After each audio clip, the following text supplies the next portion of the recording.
नमस्कार आप लोगों को। गुरुजी प्रणाम। नमस्कार।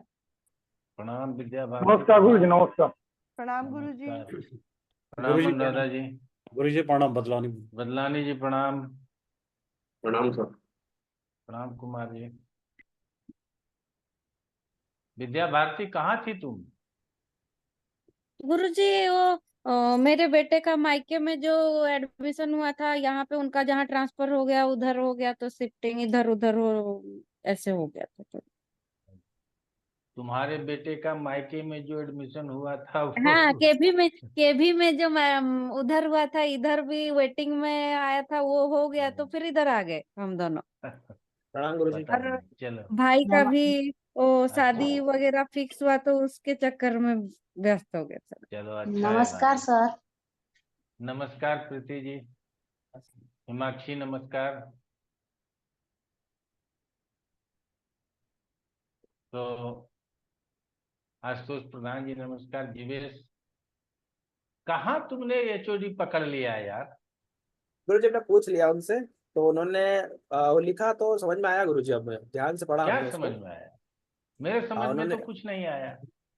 उन्होंने लिखा कि पीयूष धारा टीका, जो सबसे पॉपुलर है मुहूर्त चिंतामणि में, उसमें लिखा है कि पूर्ण चंद्र अर्थात पूर्णिमा का चंद्रमा अरे पीछे वो की सब ओर समझ गए। 22वें। तो यह स्थिति गत नक्षत्र में पंचमी, षष्ठी या सप्तमी को बनती है, लेकिन कहीं ऐसा हाँ, तो नहीं लिखा कि लत्ता दोष आगे पीछे के कुछ मास में भी विचारणीय है। फिर आगे वो कहते हैं कि पूर्ण चंद्र शब्द का प्रयोग एक और इशारा करता है कि आगामी पूर्णिमा में चंद्रमा जिन नक्षत्रों में हो, उससे पिछले 22वें नक्षत्र में कहीं विवाह का नक्षत्र तो नहीं है। एक ये कहा था। ये और ये वो बहुत लंबा लिख के भेजा है। ये लंबा नहीं है, तुमने जो लिखा वो सबको भेज दो। हाँ गुरु जी, हम भेजते हैं वो अभी। कुछ बात नहीं समझे। जब मेरे समझ में कुछ नहीं आया तो कुछ भी कर दिया, और बाद में जो लिखा है वो मैं सोचता हूँ कि लिखा है कि जैसे गगन कुसुम सदृश कल्पना तो आचार्य करने से रहे। अरे गगन कुसुम सदृश कल्पना करने से अगर आचार्य ऐसे हाथ जोड़ लेंगे तो दिक्कत हो जाएगा, है ना? और वो भी एचओडी, है ना? तो हम तक मतलब जी नमस्कार राजीव विनीत जी। हम बहुत जगह बड़े विनम्रता से कहते हैं, एक मिनट रुकिएगा। हेलो।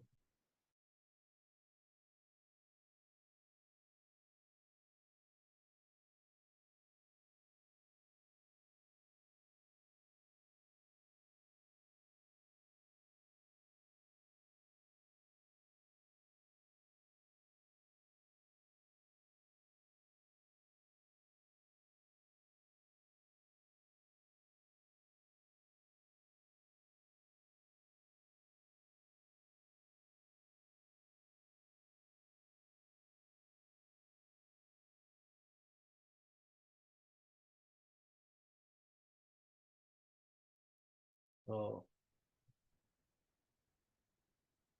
क्या कह रहे थे अनुराधा जी हम? ये गुरु जी उस पर मैसेज है उसका। एचओडी सर ने जो लिख के भेजा जीवेश हाँ, जी के। तो तो छोड़ दो यार, पूर्ण चंद्रमा का लात लेंगे ही नहीं, ठीक है ना? हाँ, उसको कोई अधिकार नहीं है लात मारने का, ठीक है ना? देखेंगे हम भी कभी, जाएंगे विद्वानों के पास तो एक चर्चा रहेगी। तो हमने कहा कि ये जो हमारा हमारा जो सनातन है ना, ये बड़ा विशाल है। और हम जिस परम पिता परमेश्वर की बात करते हैं, उसके विराट रूप को सिर्फ अर्जुन ने देखा है, ठीक है ना? तो विराट रूप का उसी तरह से हमारा ये सनातन धर्म का जो एजुकेशनल पुस्तक है या जो कुछ भी लिखा गया पुराणों में, वेदों में, उपनिषदों में, अलग अलग वेदांगों में जो भी व्याख्या की गई, जो भी लिखा गया, वो बहुत विराट है, बहुत विशाल है। उसका अनुभव करना ही मुश्किल है। आप कितना अनुभव कर सकते हो, आप बात को समझना, मेरी मजबूरी समझना, मैं अपनी विकलता आप लोगों के सामने रखना चाहता हूं। इतना विराट है कि इसका जब मैं अनुभव करता हूं तो सब भूल जाता हूं, कुछ याद नहीं रहता। आप लोगों को मैं बोलता हूं, शायद आप लोगों को यकीन नहीं होगा, मैं जब साधारण गति में चलता हूं, कहीं जाता हूं, कहीं आता हूं, तो मुझे कुछ याद नहीं रहता। लोग अगर कुछ पूछ दें कि आज कौन सी तिथि है, तो मैं भूल जाऊंगा। ठीक है ना? क्योंकि इतना विराट विषय है कि इसका अनुभव करना ही मुश्किल है। आप चूंकि आपको मैं टॉपिक वाइज संक्षेप में पढ़ाता हूं, आप सोचते हो गुरुजी अच्छा पढ़ाते हैं, आप अच्छा पढ़ लेते हो, ये बड़प्पन है आपका कि आप अच्छा पढ़ लेते हो। तो जिसका अनुभव इतना मुश्किल है, उसकी अभिव्यक्ति कितना मुश्किल होगा, बात समझ सकते हैं ना? और मैं क्या करता हूं, उसको अभिव्यक्त करने का प्रयास करता हूं। तो मेरे लिए तो ये नामुमकिन सा काम है, जिसको रोज करता हूं, रोज करने का प्रयास करता हूं। तो इसीलिए मुझे थोड़ी देर के लिए हंसी आई, फिर मैंने अपने हंसी को रोक लिया कि क्यों हंस रहा हूं। एक उम्मीद से तुमने अपने सीनियर को भेजा, और हमारे पास यदि वो प्रश्न आता, जैसे मैंने कह दिया मुझे नहीं पता, ठीक है ना, एक शब्द में आंसर दे देता, ठीक, घूमता नहीं, चारों तरफ घूम के वही कहता है कि हमको नहीं पता। तो भाई पहले यही बात बता देते कि हमको नहीं पता। चलिए ठीक है। तो जो भी विराट है ना, आप लोग इस बात को गांठ बांध लीजिएगा कि अर्जुन के अलावा जितने भी देवी देवता भी हैं, वो हमारे श्री विष्णु के चतुर्भुज रूप का ही दर्शन चाहते हैं। विराट रूप का दर्शन कोई नहीं चाहता, क्योंकि वो दर्शन करके कोई दर्शन कर सकेगा, उसके लिए उसकी आंखें, उस दर्शन के लिए वो आंख चाहिए, और वो आंख देवी देवता ऋषि महर्षि अपने पास प्राप्त नहीं करते, इसीलिए वो विराट रूप का दर्शन भी नहीं चाहते। जब उसका दर्शन ही नहीं चाहते तो उसकी अभिव्यक्ति क्या करेंगे? इसीलिए विशेष रूप से अन्य जगहों पर चतुर्भुज रूप का ही वर्णन मिलेगा आपको, विराट रूप का वर्णन गीता में ही मिलेगा। ठीक है ना? और अर्जुन के आंखों में पहले वो ताकत श्री कृष्ण के द्वारा दिया गया होगा, तब विराट रूप का दर्शन कराया गया होगा, ताकि वो उसको समझ बर्दाश्त कर सके। समझ गए ना? तो वही कहा जाता है कि विराट रूप का वर्णन, या कोई भी विशाल काय चीज आपने देख लिया, बहुत विशाल, जिसका न ओम है, न इति है, न प्रारंभ है, न अंत है। अब आप उसका चाहते हो वर्णन कर, पहले चाहते हो उसका अनुभव करना कि मैंने देखा क्या क्या। समझ गए ना? तो यही मुश्किल है, पहले अनुभव कर लेना कि मैंने देखा क्या क्या, और फिर उसको व्यक्त करना कि मैंने ये देखा, मैंने ये देखा, मैंने ये देखा, ये और भी मुश्किल कार्य। एक छोटा सा कहानी आप लोगों को बताना चाहेंगे। स्वामी विवेकानंद के गुरु रामकृष्ण परमहंस काली जी के बड़े भक्त थे, और लोग कहते थे कि उनको काली जी ने दर्शन दिया। ठीक है ना? वो रोज पूजा पाठ करते थे, रोज उनको मनाते थे कि माता दर्शन दे दो, इतनी भक्ति करता हूं, माता दर्शन दे दो।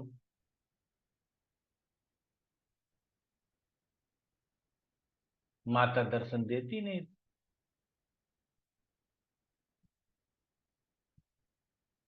क्यों नहीं देती थी? क्या आप उस दर्शन के लिए तैयार हो? क्या आपकी आंखें माता के उस रूप को निहारने के लिए तैयार है? उतना सामर्थ्यवान है, उतना तेज और ओज है उसमें। एक दिन रामकृष्ण परमहंस तलवार निकाल लिए और बोले, या तो दर्शन दे दो, या नहीं तो हमारा दर्शन अब आप नहीं कर पाओगे। हम, या तो तुम्हारा दर्शन मैं पाऊं या मेरा दर्शन बंद हो जाए। और जब रामकृष्ण परमहंस अपना गला काटने वाले ही थे कि माता जी मूर्त रूप में आ गई, अर्थात पत्थर से सजीव हो गई। और कहा जाता है कि महर्षि परमहंस 6 दिन तक बेहोश रहे थे।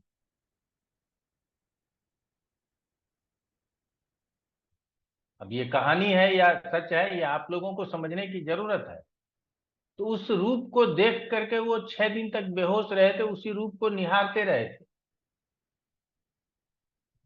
तो लोगों ने सोचा कि ये पागलपन जैसा तो कर्तृत्व था ही उनका, जो कृत्य था, माँ के भक्ति में बिल्कुल पागल था। तो लोग कहता था ये पहले पागलपन था, अब क्या हो गया। और जब 6 दिन के बाद होश आया, वो अपनी आंख खोलना नहीं चाहता, क्योंकि माता जा चुकी थी। और वो अब चाहता था कि जब तक मैं बेहोश था तब तक तो तुम थी मेरे साथ, जब मुझे होश आया तो अब कहाँ चली गई, तुम मेरे साथ क्यों ना हो।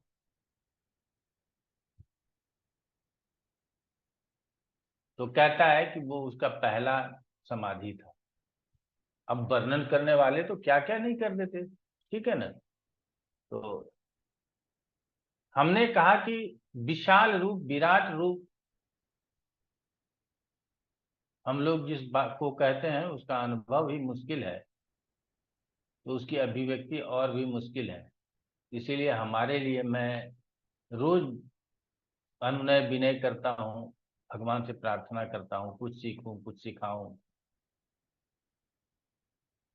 तो आप लोग समझिएगा कि मेरे लिए अनुभव ही मुश्किल है, और मैं रोज व्यक्त करने का प्रयास करता हूँ कि ये कितना मुश्किल काम होगा। तो छोटा मोटा गलती हो जाए तो ऊपर नीचे से निकाल लीजिए, ठीक है ना। बाकी हम लोग सब मिल करके पढ़ें। इसीलिए कहा है कि अगला जन्म भी मनुष्य का मिले और शास्त्रों को ही पढ़ने का अवसर प्राप्त हो जाए तो ज्यादा अच्छा है। तब हम लोग कहाँ तक, जामित्र दोष तक पहुंचे थे ना? जामित्र दोष तक पहुंचे थे। जी।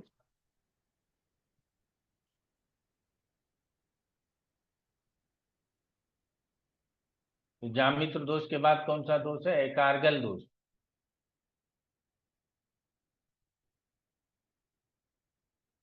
उसके पहले मृत्यु पंचक या मृत्युवान बोलते हैं उसको।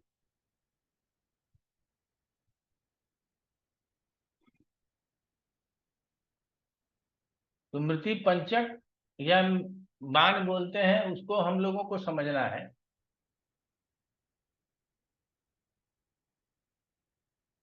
बहुत आसान है समझना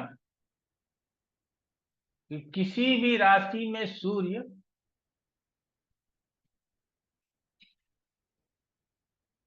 नोट कर लीजिएगा, किसी भी राशि में सूर्य 1 डिग्री का हो +9, 10 डिग्री का हो +9, 19 डिग्री का हो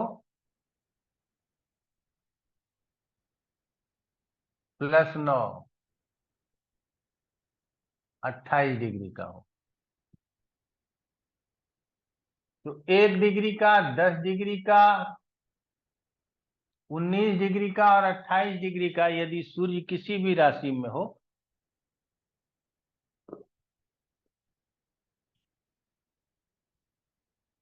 तो मृत्यु पंचक या मृत्युवान दोष होता है। इसको विवाह में त्यागना चाहिए। इसमें तो कोई दिक्कत नहीं है किसी भी राशि में।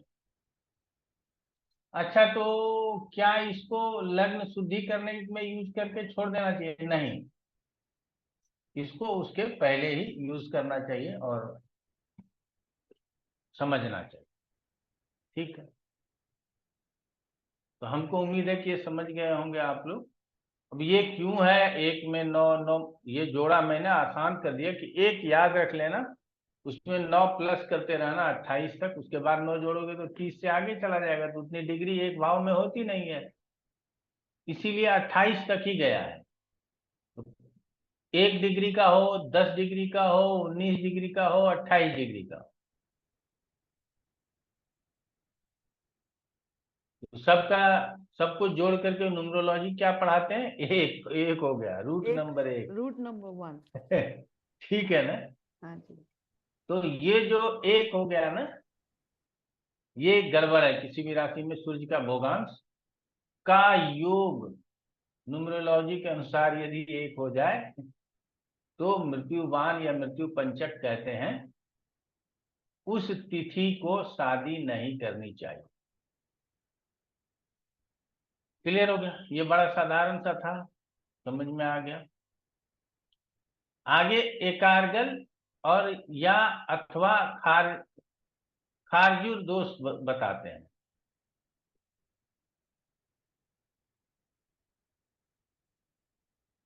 लिखिए आप लोग, किसी विशेष समय पर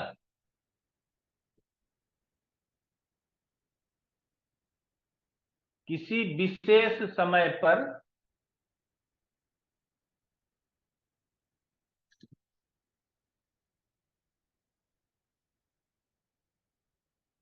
अशुभ योग गत हो रहा हो। अब अशुभ योग लिख लीजिए। व्याघात, गंड, व्यतिपात, विषकुंभ, शूल, वैधृति, वज्र, पारिद अथवा अतिगंड।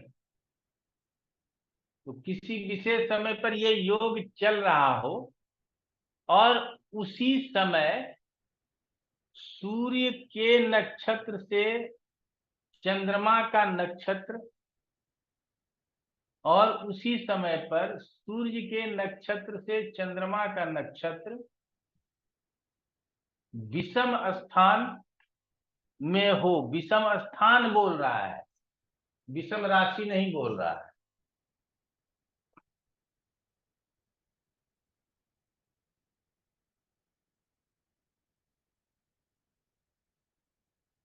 अगर सूर्य यहां है तो 1 2 3 चंद्रमा यहां हो जाएगा। नक्षत्र को देख लीजिएगा आप लोग, ठीक है? अगर कोई प्रॉब्लम आएगा तो हमको बताइएगा। तो क्या हो गया कि सूर्य से चंद्रमा का नक्षत्र, चंद्रमा किसी भी नक्षत्र में हो, सूर्य किसी भी नक्षत्र में हो, लेकिन क्या हुआ, विषम स्थान में आ गया। 1 2 3, अब यहां नहीं है, 4 5 यहां है, तो भी विषम स्थान हो गया। अब यहां नहीं है, 6 7 ये वाला विषम स्थान हो गया। अब यहां नहीं है, 8 9 ये वाला विषम स्थान हो गया। ठीक है? अब यहां नहीं है, 11 वाला विषम स्थान हो गया, ये वाला। तो ऐसा कहने का मतलब है इस नक्षत्रों की संख्या में अभिजीत को शामिल किया जा सकता है। तो अभिजीत को शामिल कर लीजिएगा जिस नक्षत्र में सूर्य होगा। आप लोग घर में इसको प्रैक्टिस करके देख लीजिएगा एकार्गल दोष को, कि पहले किसी भी दिन, जैसे कि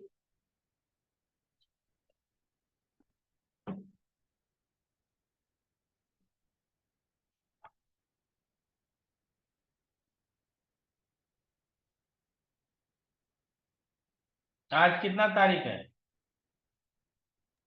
11। 11 11 तारीख है ना? जी। आज प्रीति योग है, आयुष्मान सौभाग्य शोभन अतिगंड, अतिगंड योग है 15 तारीख, समझ रहे हैं ना। तो 15 तारीख को जो अतिगंड योग है, उस 15 तारीख को सूर्य किस नक्षत्र में था और चंद्रमा किस नक्षत्र में था, यदि वो विषम स्थान में था तो एकार्गल दोष होगा, अन्यथा नहीं होगा। क्लियर हो गया। तो पहले जो विवाह की तिथि हो उस दिन योग को देखेंगे कि कहीं ये योग तो 8 9 अशुभ योग बताया गया है,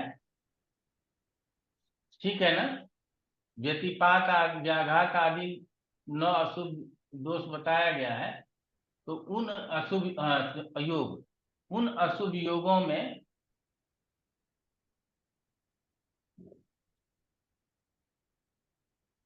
उन अशुभ योगों के समय, अर्थात वो अशुभ योग जिस समय गत हो रहा हो, चल रहा हो, उस समय यदि सूर्य के नक्षत्र से चंद्रमा का नक्षत्र विषम स्थान में हो, अर्थात सूर्य का नक्षत्र 1 में है या 2 में है, तो सूर्य के नक्षत्र से चंद्रमा का नक्षत्र विषम स्थान में हो, अर्थात 1 3 5 7 9 11 में हो, तो उसको क्या कहेंगे? एकार्गल दोष। एकार्गल दोष। यहाँ पे देखना कहाँ से है? सूर्य और चंद्र। सूर्य से, लगन से नहीं देखना, ठीक है। यहाँ देखना सूर्य से है। गुरु तो जी ये ऐसे तीनों के लिए एप्लीकेबल है क्या? जी हाँ, 3 चरण के, तो 3 जो होता है, 1 से 9, 9 से 18 और 18 से 27, 19 से 27, ऐसे ही देखना है। हाँ भाई,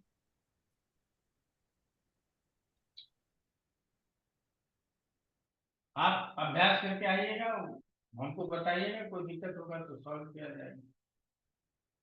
इसमें अभिजीत नक्षत्र को भी लेना है, ठीक है ना।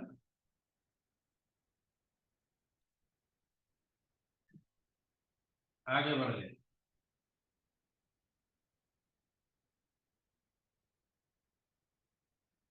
उपग्रह दोष,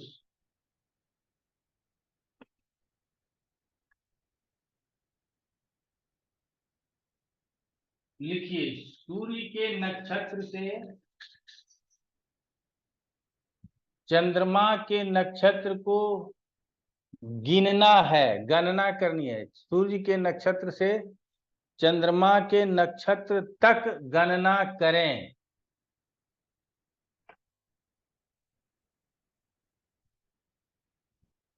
यदि चंद्रमा का नक्षत्र सूर्य के नक्षत्र से 5वां, 7वां, 8वां, ठीक है, हाँ,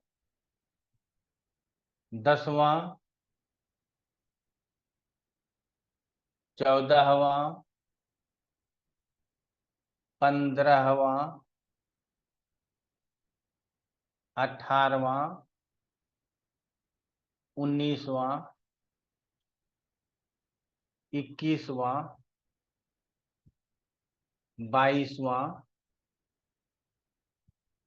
23वां, 24वां, 25वां हो तो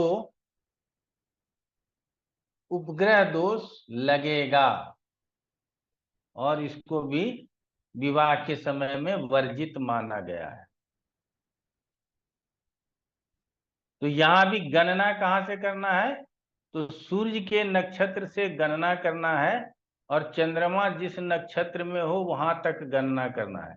और ये सब बात गोचर की है, कोई बात उसके जन्म की नहीं है। जिस दिन विवाह का मुहूर्त निकाल रहे हैं उस दिन सूर्य कहाँ था और चंद्रमा कहाँ है, ये देख करके आगे बढ़ना है।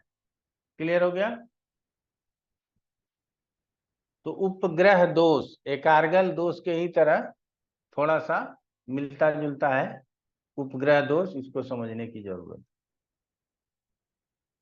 तो यहां तक हम लोगों ने समझ लिया। अब आ जाता है क्रांति साम्य। अब इसका एक छोटा सा चक्र बना लेते हैं।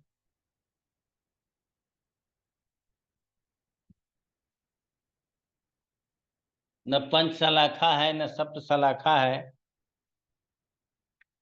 त्रिसलाखा बोल सकते हैं, नहीं तो कुछ मत बोलिए। ये 3 इधर से खींच लीजिए और 3 इधर से खींच लीजिए, ठीक है ना।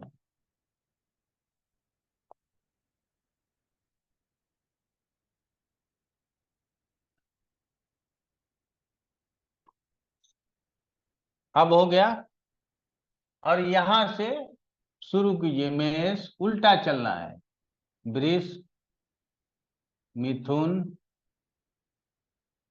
कर्क, सिंह, कन्या, तुला, वृश्चिक, धनु, मकर, कुंभ और मीन।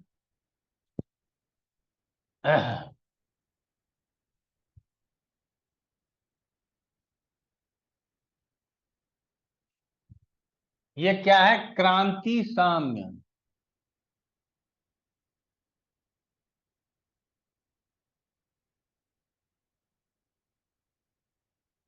दोष।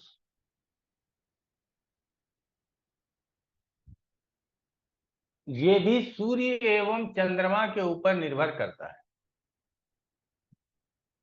ये भी सूर्य एवं चंद्रमा के ऊपर निर्भर करता है। यदि मेष राशि में सूर्य हो तो सिंह राशि में चंद्रमा नहीं होना चाहिए, या सिंह राशि में सूर्य हो तो मेष राशि में चंद्रमा नहीं होना चाहिए। वृष राशि में सूर्य हो तो मकर में चंद्रमा नहीं होना चाहिए, मकर में सूर्य हो तो वृष में चंद्रमा नहीं होना चाहिए। मीन में हो तो कन्या में नहीं होना चाहिए, कन्या में हो तो मीन में नहीं होना चाहिए। तो ये 6 प्रकार से युग्म बन जाएगा। युग्म मतलब जोड़ा। तो आप बना लीजिए मेष सिंह, मेष सिंह, वृष मकर, वृष मकर, मिथुन धनु, मिथुन धनु, कर्क वृश्चिक, सिंह, फिर मेष ही हो जाएगा। तो वृश्चिक तक हो ही गया है। अब ये ले लेते हैं धनु, तो मिथुन धनु हो ही गया है, मकर वृष हो ही गया है। बचा कौन? कुंभ और तुला बच गया, और मीन और कन्या बच गया। तो कुंभ और तुला, मीन और कन्या हो गया। तो सूर्य के सामने चंद्रमा न हो, अगर क्रांति साम्य में भूल गए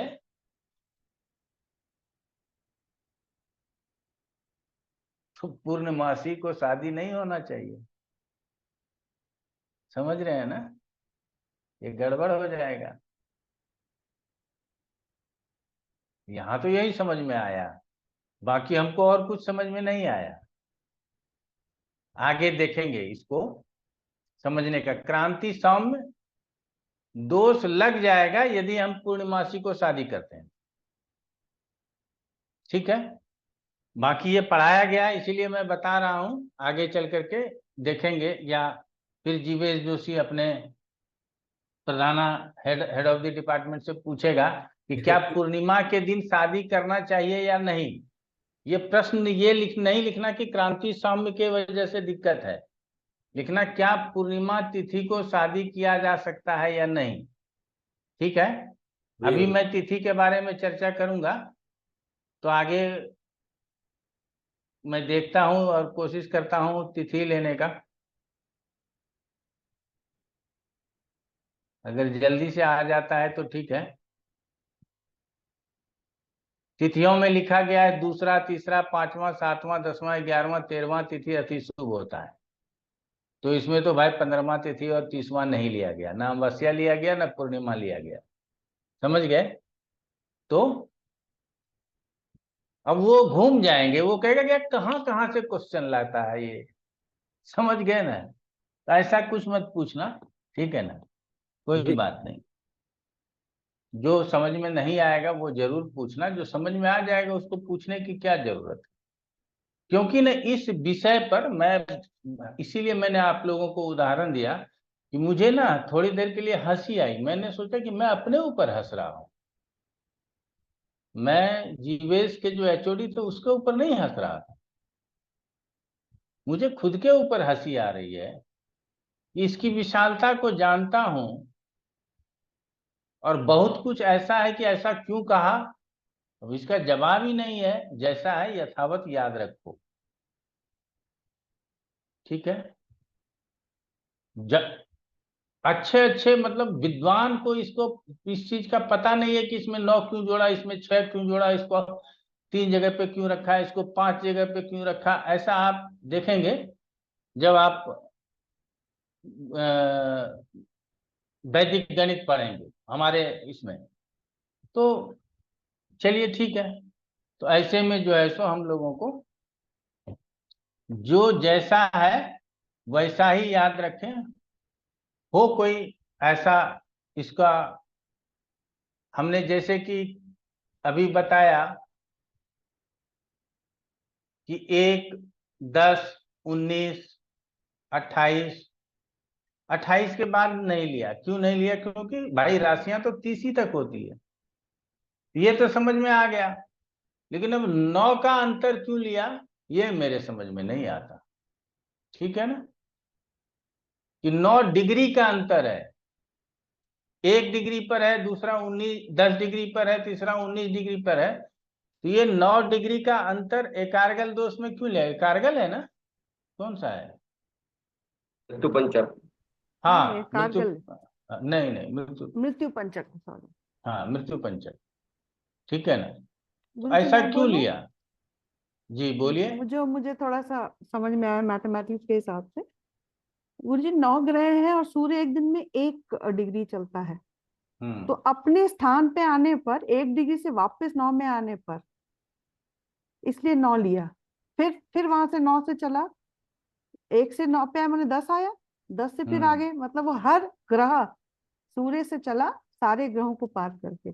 ये हो सकता है रीजन इसका, जो हो मुझे। सकता है, और जो हो अभी सकता आपने है। पूर्णिमा का बोला कि विवाह नहीं होता, आप ही ने अभी हमको इतने संस्कार पढ़ाए, उसमें लिखा है कि पूर्णिमा और अमावस्या जो बने हुए हैं प्रभु के दिन, उस दिनों में उसी प्रभु को ही मानिए, आप कोई और अच्छा कार्य ना हाँ किया जा। तो बिल्कुल, वो बताया ही गया, तो ये रीजन भी हो सकता है इस क्रांति हाँ सौम्य का, बिल्कुल बिल्कुल कि बिल्कुल पूर्णिमा के दिन ना करें।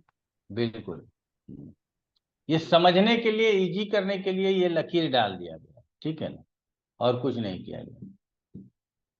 तो यहाँ तक हम लोगों ने समझ लिया। इसमें गुरु 2-10 में पूर्णिमा कैसे पड़ेगी, वृष और मकर में? 2 से गणना शुरू कीजिए, जी। किसी में पूर्णिमा नहीं पड़ेगा फिर तो क्षमा चाहेंगे, यहाँ गलती हो गया, ठीक है? 3 और 9 में एक पड़ेगा में सिर्फ। एक में है तो 7 में पूर्णिमा पड़ेगा, 2 में है तो 8 में पूर्णिमा पड़ेगा, 3 में है तो 9 में पूर्णिमा पड़ेगा, 4 में है तो 10 में पूर्णिमा पड़ेगा, 5 में है तो 11 में पूर्णिमा पड़ेगा, ठीक है ना? 6 में है तो 12 में पूर्णिमा पड़ेगा। ये नियम अलग हो गया, यहाँ पूर्णिमा को नहीं लेना है हम लोगों को, ये अलग है, ठीक है ना? तो इसको अलग से ही समझ लेना है कि एक दूसरे का। थैंक यू गुरु जी। हाँ बिल्कुल, बहुत अच्छा गुरुजी, कुमार प्रवीण जी। गुरुजी हम लोग जेमिनी में भी पढ़े हैं ये बात कि 0 से लेकर 30 तक जो सम्मुख की बात करते हैं ना, सम्मुख जो आता है राशि, हम्म, तो अगर मेष के लिए सम्मुख राशि जो ली जाती है वो वृश्चिक ली जाती है। आज ही हमने पढ़ा जेमिनी वाले उसमें।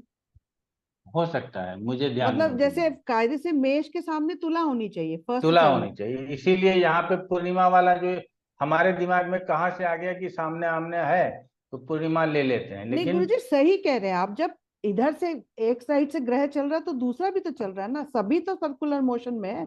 0 से 30 क्रॉस करेगा तो इधर जब तक नीचे 30 में वो पहले में नहीं पहुंचेगा दूसरी राशि में, तभी तो सम्मुख होगा। दिस लेकिन इज यहाँ वो नियम लागू नहीं होगा। आप यहाँ देख लीजिएगा, वृष। यहाँ मेष से सिंह में है, मीन से कन्या में है, तो मीन मीन 12 12 1 2 3 4 5 6, ये मीन कन्या तो हो गया। तुला कुंभ होगा क्या? नहीं होगा। 7 8 9 10 11 नहीं, ये पूर्णिमा वाला रूल नहीं लगेगा, ठीक है ना। जब मीन राशि में होगा तो एक आध जगह लग जाएगा, अन्य जगहों पर ड्यूअल नहीं लगेगा। ड्यूअल साइन में लग जाएगा थोड़ा सा।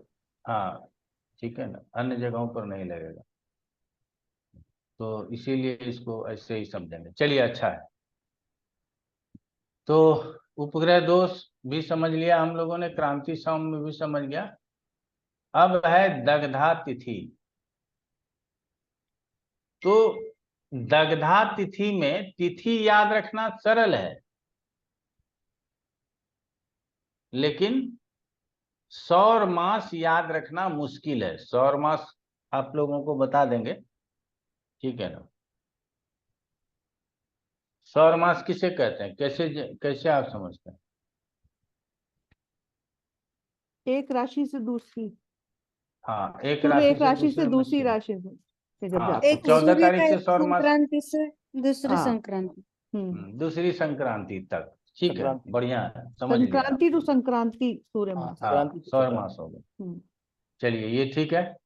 तो कहता है कि जो दग्धा तिथि को वर्जित करना चाहिए, तो दग्धा तिथि मास और तिथि के द्वारा निर्मित है। तो दग्धा तिथि है दो दो तिथियां छोड़ के, द्वितीया, चतुर्थी, षष्ठी, अष्टमी,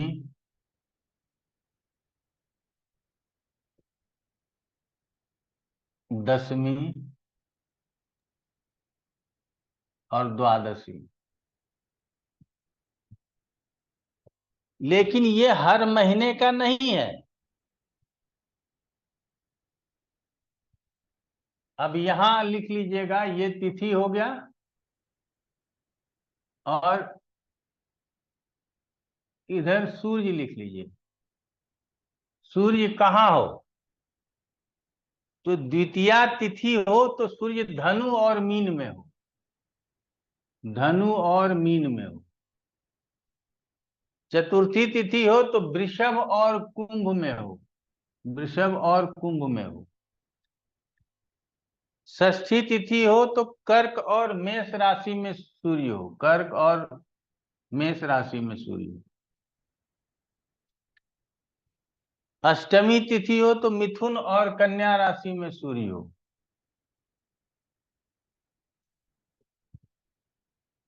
दसवीं तिथि हो तो सिंह और वृश्चिक राशि में सूर्य हो। और द्वादशी तिथि हो तो मकर और तुला राशि में सूर्य हो। तो ये तिथियां क्या कहलाएंगी? दग्धा तिथि।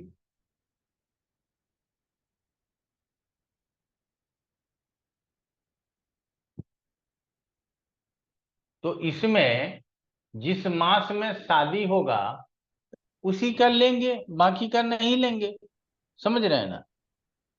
तो दग्धा तिथि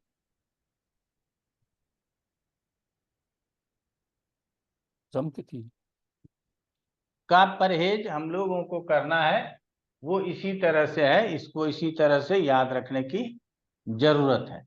लेकिन जैसे कि अब मीन राशि में सूर्य होता है तो खरमास होता है, तो उस समय हम लोग शादी विवाह नहीं करते, तो उस समय दग्धा तिथि लेने की जरूरत नहीं है। तो अर्थात उस समय यदि द्वितीया आ रहा है तो हमको दिन ही नहीं मिलेगा, तो द्वितीया आने से क्या मतलब है। तो वो सब आगे चल करके अपने आप समझ में आएगा। तो हम लोगों ने क्या पढ़ा, युति पढ़ा, वेद पढ़ा, मृत्यु पंचक पढ़ा, क्रांति साउंड पढ़ा, दग्धा तिथि पढ़ा। तो ये जो क्रम है ना, वो एक दूसरे से ज्यादा, कहा जाता है कि एक दूसरे से ज्यादा परेशान करने वाला क्रम है। इसीलिए उसको क्रम से मानने की जरूरत है कि मृत्यु पंचक से ज्यादा प्रॉब्लम क्रांति सौम्य से ज्यादा प्रॉब्लम दग्धा, उसी तरह वेद दोष से ज्यादा प्रॉब्लम मृत्यु पंचक, उसी तरह से युति से ज्यादा प्रॉब्लम वेद दोष। तो इस तरह से आप लोगों को कहता है कि 1 से 10 दोषों में पहले दोष से दूसरा दोष ज्यादा प्रभावी होता है, इस तरह से मानने की जरूरत है। ये तो साधारण 10 प्रकार के दोष हैं। जिन दोषों में से मैक्सिमम दोषों को पंचांग में पहले से ही शुद्ध कर दिया जाता है। क्लियर हो गया? पंचांग में पहले से ही शुद्ध कर दिया जाता है। तो ये जान लेना जरूरी था, इसीलिए इसको हम लोगों ने पढ़ लिया। अब सबसे अधिक जो जरूरत है, यदि हमको अकेले में निकालना है तो वो भी बनाया जा सकता है, ऐसा कोई बहुत बड़ा ये नहीं है। लेकिन कुछ सूत्र हैं, वो सूत्र हमें नहीं मालूम, समझ गए? जो लगाते हैं लोग, और वो तिथि अपने आप निकल करके आ जाता है, और वो लिख देते हैं कि इस राशि वालों के लिए ये तिथि, इस राशि वालों के लिए ये तिथि। तो लड़के और लड़की का राशि लेकर के तिथि हम लोग चेक कर लेते हैं, ठीक है। अब उस तिथि में सबसे बड़ा जो प्रॉब्लम होता है वो होता है वो उस लग्न को देना। हम कह दिए ना, वो तिथि की गणना भी समाप्त हो जाए यदि हम लग्न शुद्ध कर दें, लेकिन यहाँ तिथि का गणना जरूरी है। बिना तिथि के लग्न शुद्ध करने की चेष्टा न करें। पहले तिथि का निर्माण करें कि इस तिथि में शादी हो सकता है, फिर उस तिथि में लग्न अर्थात विवाह का लग्न ढूंढें। तो कई जगहों पर आप लोग देखते होंगे दीवा लग्न लिखा रहता है। तो दीवा लग्न का मतलब है कि उस दिन शादी करते हैं तो दिन में लग्न है। लग्न तो 24 घंटे हैं, उदया तिथि से लेकर के दूसरे उदया तिथि तक लग्न है। मतलब आप कभी भी शादी कर सकते हो, तिथि वो व्याप्त है। बीच में वो तिथि 12 बजे के बाद समाप्त हो गई, फिर भी हम लोग अगले सूर्योदय तक उसी तिथि को मानेंगे। 12 बजे रात में ये न समझें कि ये 12 बजे रात को तारीख बदल जाएगा, मेरा वार नहीं बदलेगा। हम लोग उस 12 बजे रात के बाद भी गुरुवार ही मानेंगे। कई जगह पर हमारे यहाँ क्या होता है ना कि जिस दिन आप बारात जाते हो ना, उस दिन मछली भी चलता है, मछली परोसा जाता है, समझ रहे हैं ना। बड़ा शुद्ध माना जाता है और शगुन माना जाता है। तो बृहस्पतिवार को पड़ गया तो अब वो खाएंगे नहीं, और मैथिल के ब्राह्मण के बारात वो 12 बजे से पहले द्वार जाएंगे नहीं, ठीक है ना। वो बड़ा लेट ज्वाइन करते हैं दरवाजे को, बड़ा पता नहीं क्या करते हैं। आस पास का भी शादी हो तो भी वही 12 बजे का लेट। तो 12 बज गया, आप खा लो, कोई दिक्कत नहीं है, लोग खा लेते हैं। अरे तिथि नहीं बदली, वार नहीं बदला, आप बृहस्पति को मानते हो तो क्यों खा रहे हो। लेकिन लोग चलता है, सब खा लेते हैं। तो मैंने कहा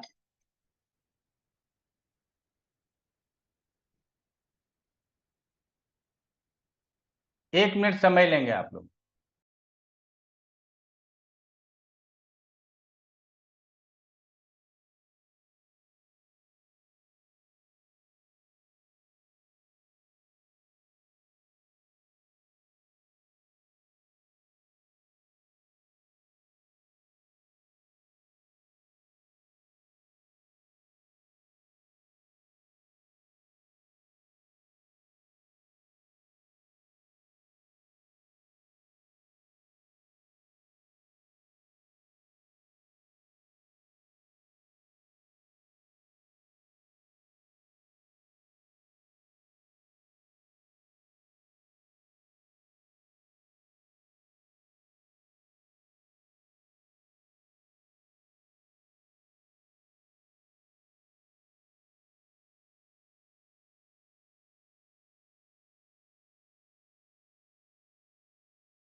क्षमा चाहेंगे, क्लास में हम ज्यादा फोन लेते नहीं हैं, लेकिन कुछ जरूरी था इसीलिए। चलिए तो आगे बढ़ जाते हैं। कहाँ थे हम लोग?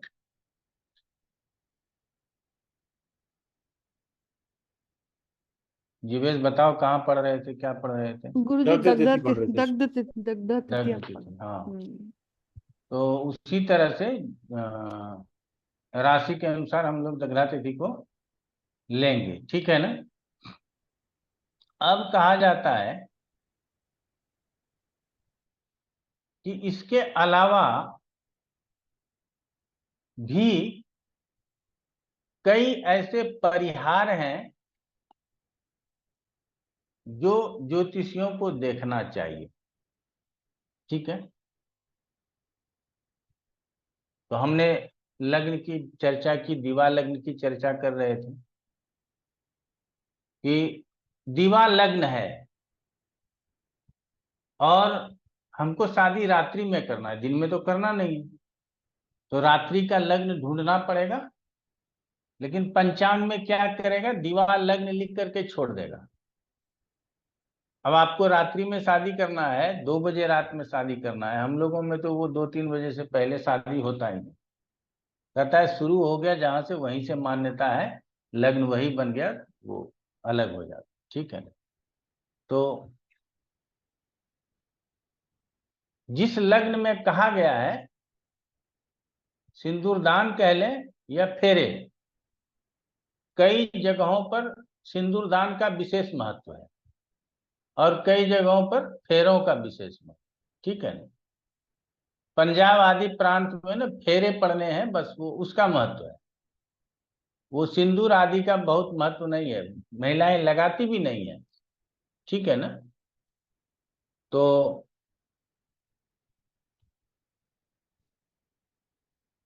जहां जिस चीज का महत्व है उसका लग्न वही होना चाहिए।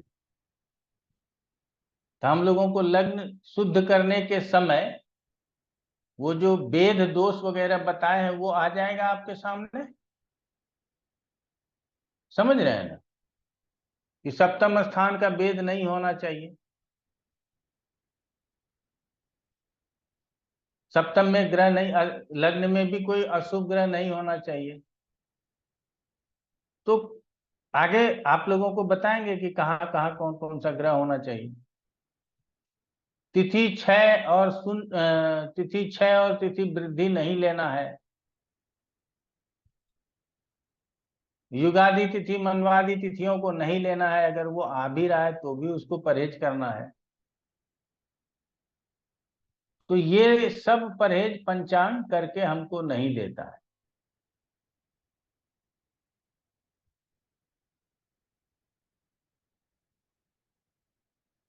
तो हम लोगों को ये भी समझना है कि तिथि वार और नक्षत्र से जो अशुभ योग बन जाते हैं उसको भी नहीं लेना है। तो इसको पहले भी कुछ पढ़ाए होंगे, नहीं पढ़ाए होंगे तो आगे आप लोगों को पढ़ा देंगे। आगे हम लोगों को पता है कि शुक्र अस्त नहीं चलता है शादी में। अगर शादी का मुहूर्त है और शुक्र अस्त है तो शादी नहीं करते। तो मोटा मोटा जो पंचांग में है इसको भी मान लेता है, शुक्र अस्त वाले दिन तिथि नहीं देता है। ठीक है? लेकिन गुरु अस्त वाले दिन तिथि दे देता है। ठीक है ना? और नीचे लिख देगा गुरु का दोष। अब आप गुरु का पूजन पाठ कीजिए, गुरु का दान करा दीजिए और शादी करा दीजिए। क्लियर हो गया? तो शुक्र का अस्त होना और गुरु का अस्त होना ये दोनों भी तिथि में वर्जित कहा गया है, लेकिन इसमें गुरु को नहीं लिया जाता, शुक्र को विशेष रूप से लिया जाता है, जबकि गुरु को भी लेना चाहिए। क्लियर हो गया? क्यों गुरु को लेना चाहिए? शुक्र तो शादी के लिए कारक है। आप सांसारिक गृहस्थ को जब चुनाव करते हैं तो उसमें शुक्र का महत्व बहुत अधिक हो जाता है, और जब सन्यास का चुनाव करते हैं तो उसमें गुरु का महत्व बहुत अधिक हो जाता है। तो ये सब बातें भी कभी आगे चल के चर्चा में आप लोगों को कभी किसी प्रकरण में आया तो करेंगे। जब गृहस्थ का चुनाव करते हैं तो शुक्र महत्वपूर्ण है कि यदि मेरा शुक्र अच्छा है तो हमारी गृहस्थी अच्छी रहेगी, पुत्र पौत्र सहित हम जीवन सांसारिक सुख भोगों को प्राप्त करेंगे और बाद में मोक्ष को प्राप्त होंगे, ऐसा कहा जाता है, ऐसा माना जाता है। तो इसीलिए शुक्र अस्त होना विवाह के लिए तो वर्जित है तो है। शुक्र अस्त है तो कोई दिन लेने आए तो है ही नहीं, दिन देने की जरूरत नहीं है।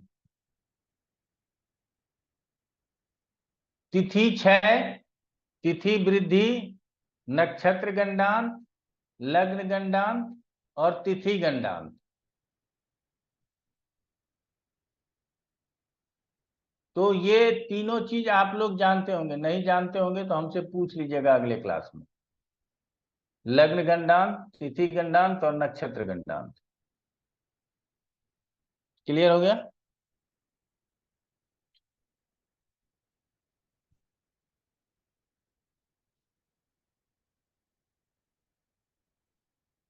चलिए, ये आप लोग समझ लीजिएगा। तो इसका भी परहेज करना है हमको, समझ गए? तो आगे बढ़ लेते हैं।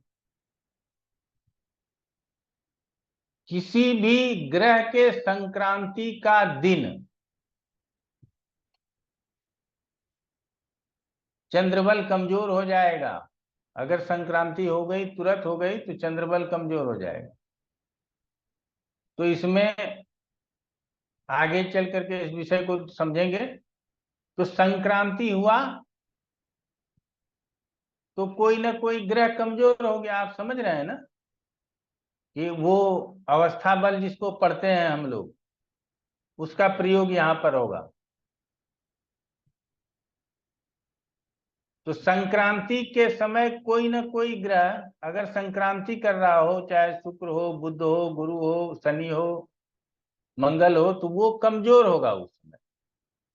उसका प्रयोग मुहूर्त में किया जाता है कि संक्रांति के समय का भी यदि हम परहेज कर सकें तो ज्यादा अच्छा है। और त्रिबल शुद्धि में शायद, जहां तक हमको ज्ञात है, जीवेश जोशी ज्यादा रोशनी डाल सकता है, या अपने क्लास में और एक दो लोग थे जो यजुर्वेदाचार्य थे, पता नहीं मनोज और कौन कौन से थे, वो लोग आते नहीं है या अलग किसी क्लास में चले गए। पता है जीवेश? क्या गुरुजी? और एक दो थे ना पंडित टाइप के लोग। हाँ कोई थे तो सही, एक मनोज जी करके होंगे। हाँ, चलिए। तो ये जो हम त्रिबल शुद्धि की बात करते हैं, उसमें सूर्य, चंद्रमा और गुरु, इसी तीनों का बल देखा जाता है। शायद जी शायद बोल रहे हैं, आगे यदि कुछ ऊपर नीचे करना होगा तो कर लेंगे, ठीक है ना? तो इसको भी हम लोग देखेंगे आगे, लेकिन संक्रांति के दिन हम लोगों को परहेज करना है, वो ये 10 दोषों के अलावा है।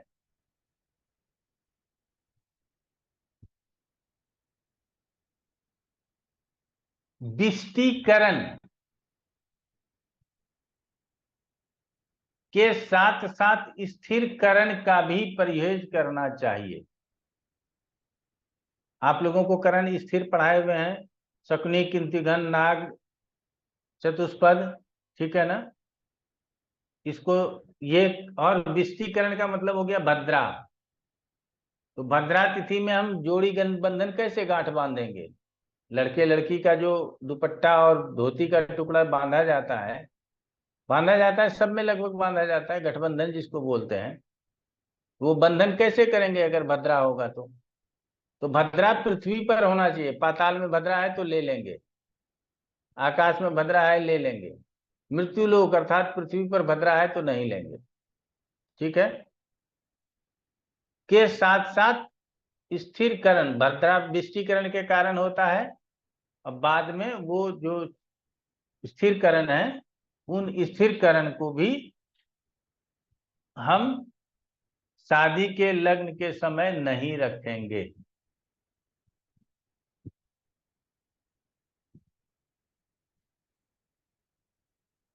मुहूर्त का लग्नेश और नवांशेष लिखिएगा आप लोग। मुहूर्त का लग्नेश और नवांश का स्वामी, नवांश के लग्न का स्वामी, हम नवांशेष बोल देंगे तो आप लोग क्या समझिएगा पता नहीं। जिस मुहूर्त में शादी हो रहा हो उसका लग्नेश और नवांश का स्वामी अस्त न हो।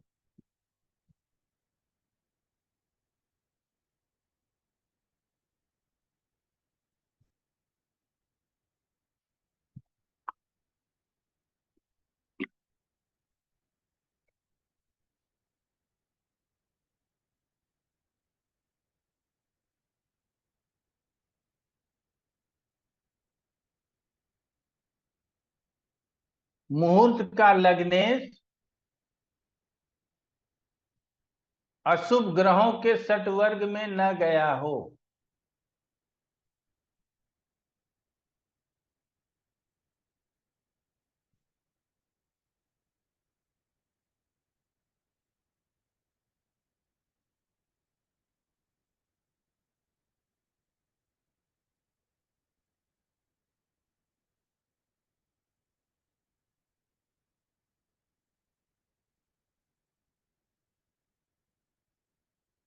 मुहूर्त के लग्न और सप्तम भाव अशुभ कर्तरी में ना हो।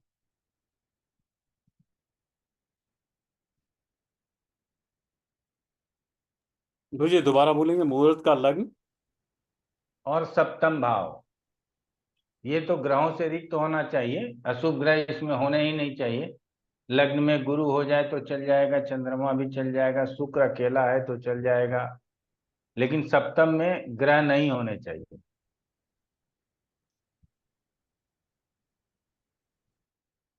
लेकिन यदि लग्न और सप्तम अशुभ कर्तरी में हो गया तो ये भी दिक्कत है, ये भी नहीं चलेगा।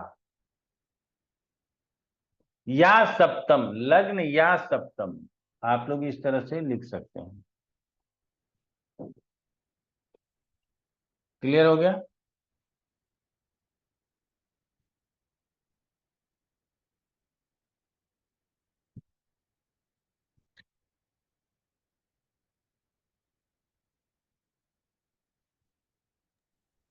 गुरु जी यहाँ पे वो 6-8-12 वाला कंसेप्ट लगाएंगे, लग्न से 6-8-12 में अशुभ ग्रह, या सप्तम से 6-8-12 में? नहीं सर, नहीं लगाएंगे, सिर्फ कर्तरी ही देखेंगे। कर्तरी देख लेंगे।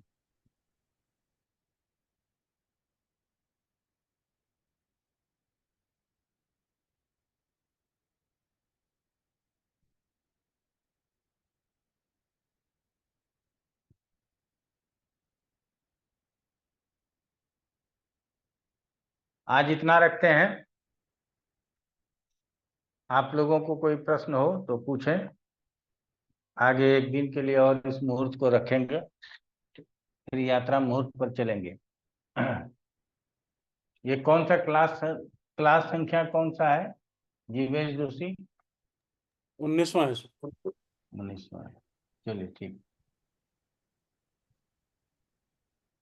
कुमार प्रवीण जी बताइए क्या प्रश्न? सर नमस्कार सर, मैं कह रहा हूँ जो पंचांग के बाद जैसे आपने बताया ना देखना है, तो थोड़ा टेबल वाइज बता देंगे तो थोड़ा सा हैंडी रहेगा ना सर। वो पंचांग की डेट के बाद क्या क्या देखना है हमें? वही तो बता रहे हैं भैया। मतलब सूर्य के 3-4 मिक्स हो गए ना सर, जैसे युगादि वगैरह बताया था, उसके बाद फिर अरे वो मिस नहीं होता, अभ्यास करोगे सब आ जाएगा। थोड़ा बहुत किताब तो पढ़ना ही चाहिए ना। हमने आपको आज अपनी मजबूरी बताई ही थी। आप लोगों का 5 मिनट का समय बर्बाद किया प्रारंभ में, और उसके बाद भी आप लोग हमारी परेशानियों को नहीं समझोगे तो कौन समझेगा? बड़े बड़े आचार्य तो अपने आप को गद्दी पे गद्दीदार समझते हैं और बैठ करके प्रवचन देते हैं। मैं ही अकेला हूं जो क्षमा मांग करके पढ़ाता हूं। ये विषय इतना विशाल है, इसका अनुभव करना ही मुश्किल है, और हम उसकी अभिव्यक्ति कर रहे हैं। ये दुस्साहस का काम है, समझ रहे हो ना? तो कुछ अपने से भी आगे बढ़ना है, अपने से भी सीखने का प्रयास करना है। सब चीज यदि हम ही बता देंगे तो फिर आप अधूरे रह जाएंगे, सीखने की प्रवृत्ति समाप्त हो जाएगी। जैसे हमने कहा ना, तिथि गंडांत, लग्न गंडांत, नक्षत्र गंडांत, मेरे लिए 2 मिनट का भी काम नहीं है बताना। लेकिन मैंने क्यों छोड़ा कि आप प्रयास करोगे इसको ढूंढने का, और जब खुद से ढूंढोगे तो याद रहेगा, और दोबारा भूलोगे तो ढूंढने जाओगे, हमको मत नहीं पूछोगे। तो ये बात है। जी आशुतोष प्रधान जी बताइए। गुरु जी जमीन खरीदने के लिए क्या, कैसे, कौन सा नक्षत्र लेने के लिए? आएगा आगे बता देंगे, जमीन खरीदने के लिए बता देंगे। वहां पहुंचे तो थोड़ा ज्यादा आसान हो जाए, ठीक है ना? तो क्योंकि गुरु जी मेरा पर्सनल सवाल है, क्योंकि मैं एक मतलब लैंड परचेज करना चाहता हूँ। जिस दिन मिल रहा है सब तो ठीक हो रहा है, लेकिन जो लगन मिल रहा है वो द्विस्वभाव लग्न मिल रहा है, धनु लग्न मिल रहा है। क्योंकि 2 घंटे का लग्न होता है गुरुजी, और वो तो अभी स्लॉट बुकिंग होता है, हाँ तो बाकी तो सब कब ठीक चल। स्थिर लगन लेकर के ले लीजिए, और क्या, चंद्रमा को अच्छे जगह पे बिठाइए। छठा में रहेगा चंद्रमा तो गुरुजी कुछ दिक्कत होगा? कोई दिक्कत नहीं है, चतुर्थ स्थान का भेद नहीं होना चाहिए अशुभ ग्रहों से। ठीक है गुरुजी। अशुभ ग्रहों से चतुर्थ का भेद नहीं होना चाहिए। मेरा जन्म नक्षत्र रोहिणी है, उस दिन रोहिणी आ रहा है, सिर्फ तारा शुद्धि नहीं हो रहा है, चलेगा, चंद्र कोई दिक्कत नहीं है, 3, 5, 7 नहीं होना चाहिए। ठीक है गुरुजी। तो उस दिन स्थिर लग्न कुछ ले लेंगे गुरुजी। हाँ, स्थिर लग्न ले लीजिए, कोई लाभ की 20वां चौघड़िया बार। ले लीजिए, लाभ की चौघड़िया ले लीजिए, समझ हाँ, गए ना, ये सब ले सकते हैं। होरा ले सकते हैं, चौगड़िया ले सकते हैं, होरा चौगड़िया सब मिल हाँ रहा है गुरुजी, लेकिन ये हाँ, तो दिक्कत। फिर ले लीजिए, कोई दिक्कत नहीं। थैंक यू गुरुजी। चलिए, तो जीवेश बताओ। हाँ गुरुजी, अभी वो गंडान से एक चीज याद आई कि पत्रिका, जैसे जो लग्न है वो 29 डिग्री का है, मतलब बिल्कुल 4-5 सेकंड आगे करेंगे तो चेंज ही होना है, मीन लग्न की पत्रिका यूं बन रही है, फिर आगे मेष बन जाएगा, तो देखने के लिए पत्रिका फिर मेष लग्न ले में या उससे ही देखें, मीन से? मेष, मेष में। ठीक है गुरुजी। आगे बढ़ो, पीछे मुड़ के क्यों देखना चाहते हो? ठीक है। अब 2 ग्रह कर्तरी में है, बात समझो। विद्वान हो, विश्लेषण करना सीखो। 12वें में बैठा ग्रह मार्गी है, तो लग्न को ज्यादा प्रभावित करेगा, और दूसरे में बैठा ग्रह वक्री है, तो लग्न को ज्यादा प्रभावित करेगा।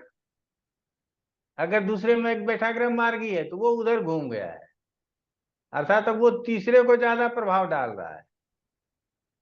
तो ये सब कुछ नहीं है, अपना इसको अप्लाई करना है थोड़ा बहुत, है ना। ठीक है गुरुजी। चलिए, तो इसी तरह से हम लोग आगे बढ़ेंगे धीरे धीरे, ठीक है ना। और असीम सेन जी सब भालो तो? हाँ हाँ ভালো আছি। लेकिन कोलकाता भालो नहीं अच्छी। हाँ कोलकाता ওটা बुरा कर दिया। हम लोग उम्मीद किया था कुछ ना कुछ तो पनिशमेंट होना चाहिए। अभी तो हम लोग को तो विश्वास से उठ गया। हम जो देखा है, जो जितना में अपर लेवल में आईएएस ऑफिसर है और सुप्रीम कोर्ट हाई कोर्ट में है, हम लोग प्राउड होते हैं, हाईली क्वालिफाइड जजमेंट देगा। लेकिन ये तो अभी ट्रस्टलेसनेस हो गया, विश्वास सब करना नहीं चोर, चाहिए। सब चोर है, सब चोर है। अरे हाँ, सब पैसा का ऊपर खेल रहे हैं, ये क्या बात है? ठीक है, प्रभाव के सीबीआई आगे, इंक्वायरी। प्रभाव के आगे सब नतमस्तक है। बात है कि ये महादशा है कलियुग। अभी अंतर्दशा प्रत्यंतदशा जितना भी शुभ हो, महादशा तो ठीक नहीं है ना। जब सत्ययुग आएगा तब होगा, ये मेरा ओपिनियन है, और कुछ नहीं है। चलिए, बहुत बढ़िया है। चलिए, बहुत बहुत धन्यवाद आप लोगों का, और ऐसे ही धीरे धीरे सीखेंगे। नमस्कार। प्रणाम। प्रणाम।